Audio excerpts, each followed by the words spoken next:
అందరికీ నమస్కారం అండి.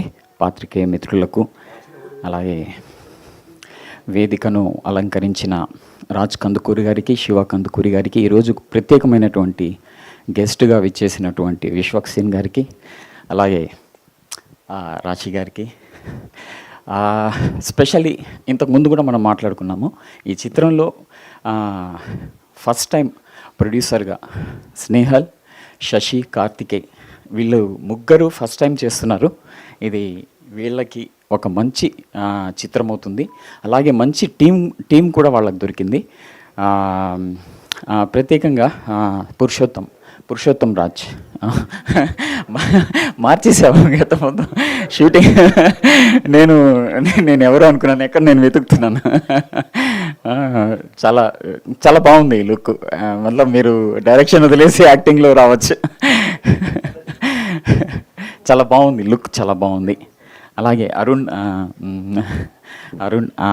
నా కో యాక్టర్స్ అరుణ్ చాలామంది ఇందులో. ఇంతకుముందు కూడా నేను ఒక విషయం అంటే ఎన్ని మలుపులైతే ఒక కథలో మనము ఎక్స్పెక్ట్ చేస్తామో దానికంటే రెట్టింపు స్థాయిలో అన్ని మలుపులు ఉంటాయి. షూటింగ్ సందర్భంలో పురుషోత్తము నేను ఇంటరాక్ట్ కొన్ని మామూలుగా వన్ కైండ్ ఆఫ్ థాట్ ప్రాసెస్ని మనం ఇంటరాక్ట్ చేస్తున్నప్పుడు అందులో నాకు తెలిసింది ఏంటంటే పురుషోత్తం రాజ్ ఈ కథను తయారు చేసుకోవడానికి చాలా సందర్భాల్లో స్పెషల్లీ ప్రత్యేకంగా కొన్ని మిస్టరీస్ని బేస్ చేసుకొని ఈ కథని తయారు చేసుకున్నాడు. అతను ఈ కథను ప్రొడ్యూసర్కి అప్రోచ్ అయ్యే పద్ధతి కూడా చూస్తే అది ఎంత మిస్టిక్, ఎంత ఇదిగా ఉంటుందో అది కూడా నేను విన్నాను. ఎలా అంటే అతను జస్ట్ ఒక SMS ద్వారా ప్రొడ్యూసర్స్ని ఇంప్రెస్ చేశాడు. వెంబడే స్నేహల్, శశి, కార్తిక్ ఈ ప్రాజెక్ట్ని ముందుకు చేయడానికి ఒప్పుకున్నారనమాట. అంత ఇంట్రెస్టింగ్గా ఉంటుంది ఈ కథ తప్పకుండా. అలాగే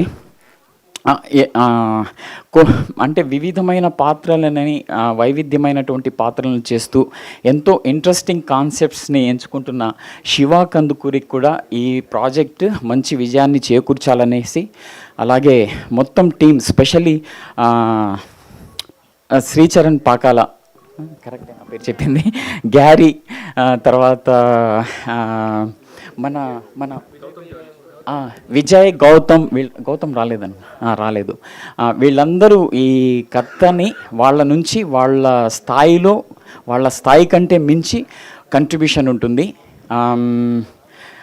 ఈ కథ భూతద్దం భాస్కర్ నారాయణ, అందులో నాకు టైటిల్ సాంగ్ చాలా భూతద్దం భాస్కర్ నారాయణ చాలా ఇష్టము. అలాగే అందరి నుంచి, అన్ని డిపార్ట్మెంట్స్ నుంచి ఒక ప్రత్యేకమైనటువంటి కంట్రిబ్యూషన్ ఈ కథ కోసం యాక్టర్స్, టెక్నీషియన్స్ అందరూ చేశారు. నాకు ఒక మంచి నమ్మకం ఉంది ఈ చిత్రం మంచి విజయాన్ని సాధించి కొత్తగా వచ్చిన ప్రొడ్యూసర్స్కి, అలాగే టెక్నీషియన్స్కి, యాక్టర్స్కి అందరికీ ఒక మంచి విజయాన్ని, మంచి ఫీలింగ్ని చేకూరుస్తుందనేసి అనుకుంటూ సెలవు తీసుకుంటున్నాను. Thank you.